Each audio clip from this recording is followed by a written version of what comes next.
So obviously one of the hot topics at this year's Web Summit is the whole area of wearables, and one man who knows an awful lot about the wearables market is Migicovsky, the founder and CEO of Pebble, which is a smartwatch maker and has, I suppose, eked out a solid reputation in the crowded smartwatch market and has proved remarkably successful at raising money through crowdfunding. Eric, I suppose first of all, not everybody necessarily would have heard of Pebble in this country, so maybe just explain to us a bit about the background to the company. So Pebble's a smartwatch company. We make smartwatches that work with both iPhone and Android phones. We've been working on it for excuse me, over 7.5 years now, which is kind of crazy. We were some of the first people working on smartwatches. What we've done is we've created a line of smartwatches that start at €99 and go up to $299. Really brings, I think, a solid watch-like experience to the smartwatch world. We think that a true smartwatch needs to be a really damn good watch to begin with before you even get to the smart capabilities. So we've built something that has a long battery life, it's water resistant, it's durable, the screen is always on so you don't have to touch a button to see what time it is, and it's pretty affordable.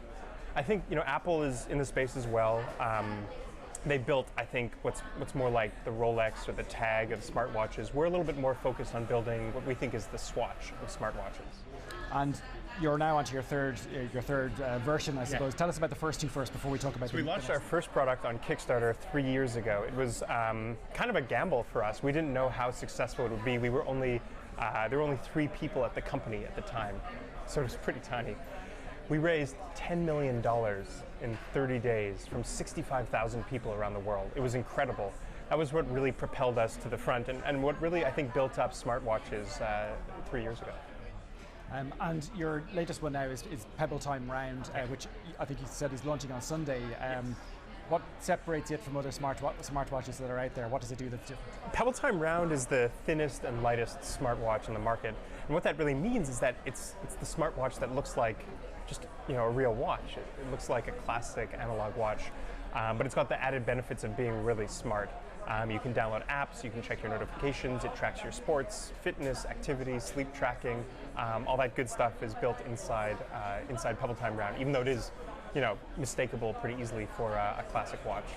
And why have you not so far gone down the route of having a touchscreen on your devices? We've decided to use buttons on our watch up to this point because we think it really emphasizes the fact that it's a watch first. It's not a miniature computer on your wrist. The added benefit is when you go for a run, you can quickly pause or skip tracks on your music player. If you're getting a call and you don't want to take it, without even looking at the watch, you can cancel the call and send it to voicemail.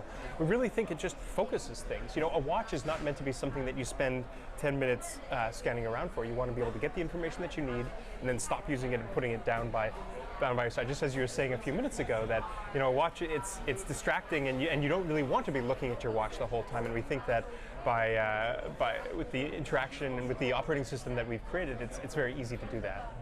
Now, around the time you started shipping your first watch, you had a few problems, I think, in the shipping process and a few delays, and people were a little bit of criticism leveled at the company. Are you happy now on the third time round that you got all that sorted? There's not going to be any problems with that? I mean, we can't say that there's never any problems. Shipping things internationally is difficult, but we work extremely hard on that problem. I mean, the first Kickstarter was 3 years ago. We did another Kickstarter this year where we raised $20 million, and we've learned a lot. I think we've implemented a lot of that in our latest Kickstarter.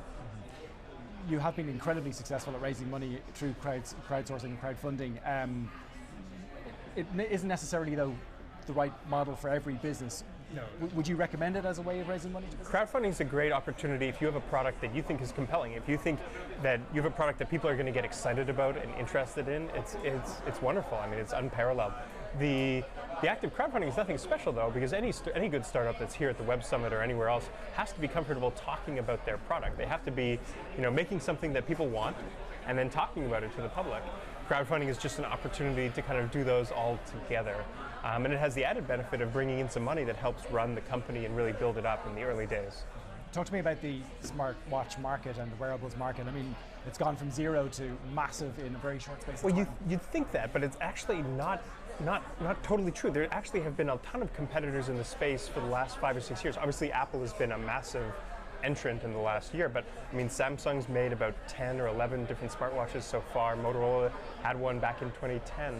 I think what we did is really cement what a smartwatch looks like and what the functionality of it is. Seeing Apple join into the space has been exciting. I mean, that's one of the things that all startups are afraid of. Like, what happens if Apple comes into your space? What happens if Google builds a competitor product, and in the last year and a half, we kind of had both of them do it.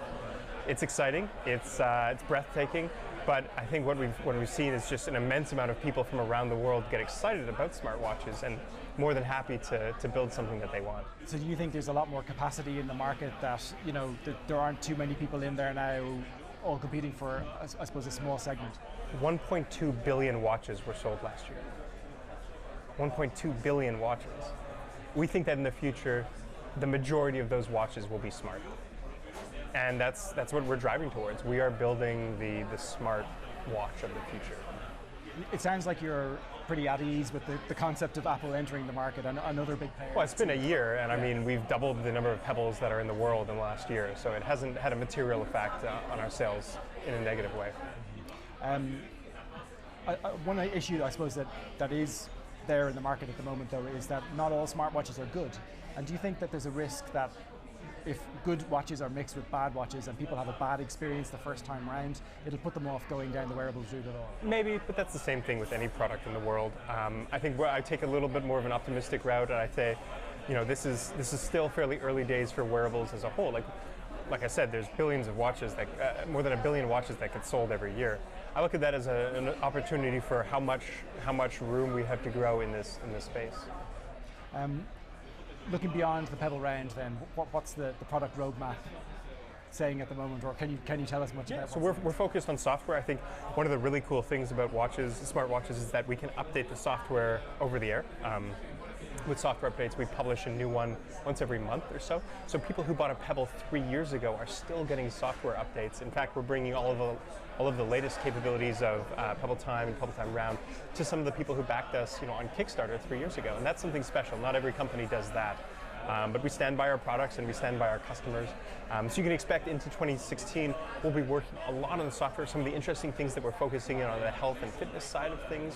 We've got some things that we're going to be announcing in the next couple of months. We're also focusing on how you can take action on a smartwatch. One of the things that we've noticed with apps is that you don't truly want that many apps on your watch. In fact, it gets more complicated the more apps that you have.